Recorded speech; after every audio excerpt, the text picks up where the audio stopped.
Himachal fast express में देश और प्रदेशवासियों का स्वागत है। मैं हूं हरीश और इस वक्त हम खड़े हुए हैं जाहू के पास।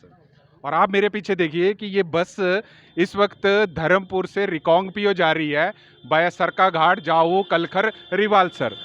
अभी इस बस को रिकांगपिओ पहुंचना है और चलिए ये बस धर्मपुर से है। और अभी आप देख सकते हैं कि नीचे फैन बेल्ट यहाँ से टूटी हुई है और इसको अभी मैकेनिक ठीक कर रहे हैं इस बेल्ट को।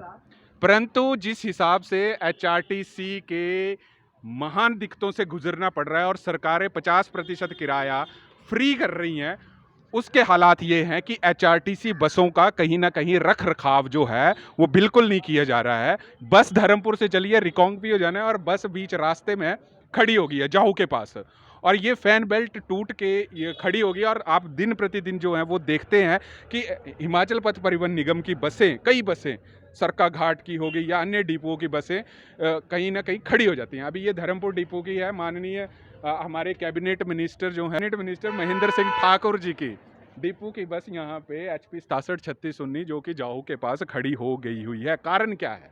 कारण सिर्फ यही है कि जिस हिसाब से सरकारें घोषणाओं पे घोषणाएं कर रही हैं, 50% महिलाओं को टिकट फ्री दे रही हैं और काफ़ी ये भी दावा किया जाता है कि हिमाचल पथ परिवहन निगम की, जैसे कि कैबिनेट मिनिस्टर विक्रम ठाकुर जी ये कह रहे हैं कि बसें हमारे पास आ गई हुई हैं, परंतु ये बसें कितने कर्जे को लेकर फिर आई हुई हैं और ये बसें बीच रास्ते में खड़ी हो जाना कहीं ना कहीं सवालिया निशान ज़रूर खड़ा होता है कि एचआरटीसी अगर आपने डिपो कहीं पे बचाना है तो आपको बसों को कम से कम रख रखाव करना बहुत ज़रूरी है। एचआरटीसी की अभी पेंशनर्स की 6500 करोड़ की डीए की किस्तें फिर भी रह गई हुई हैं, परंतु बस अभी रिकांगपिओ पहुंचनी है। हालांकि हम यहाँ पे कनेक्टर ड्राइवर खड़े हैं, उनसे हम बात करेंगे, पर शायद मेरे को नहीं लगता कि वो हमारे से बात कर पाएंगे। परंतु बस के नीचे आप देख लीजिए काम चला हुआ है। और ये आपने कई बार देखा कि कीरतपुर साहब में या अपने स्वार घाट वाले रोड पर भी कई कई ऐसी जगह पे मिल जाती हैं जहाँ पे बसें खराब हो जाती हैं। यही कारण है कि लोग एचआरटीसी में बस में सफ़र करना कहीं ना कहीं सवालों के घेरे में होता है। उनको ये पता नहीं होता कि ये बस कहाँ पे खड़ी हो जानी है। अभी हमने यहाँ पे जो कनेक्टर ड्राइवर है उनसे बात करी है। ये डिपो धर्मपुर डिपो की है। पहले कहते थे कि रिकांगपिओ डिपो की है, अब धर्मपुर डिपो की है। परंतु बसों का कहीं ना कहीं खराब होना और सवारियाँ भी कहीं ना कहीं अपनी ज़िंदगी को रिस्क के ऊपर लेके जो है सफ़र करती हैं।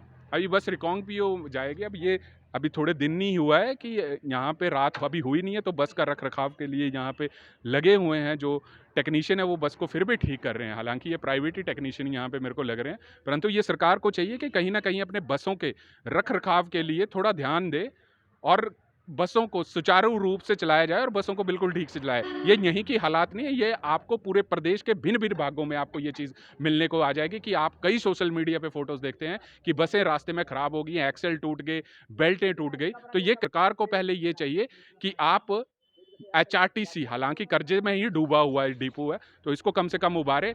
ये एक गलत चीज़ सही नहीं है कि बस अभी धर्मपुर से चली है और जाहू में खराब हो गई है, पहुंचना इसने रिकांगपिओ है। तो थोड़ा सा कैबिनेट मिनिस्टर विक्रम ठाकुर जी से भी हम ये चाहेंगे कि बसों को लाने से अच्छा है कि आप पुरानी चीज़ों को, जो बसें चल सकती हैं, उनको कम से कम सही से रख रखाव करें। तो जुड़े रहिए तब तक हरीश वर्मा के साथ हिमाचल फास्ट एक्सप्रेस के लिए।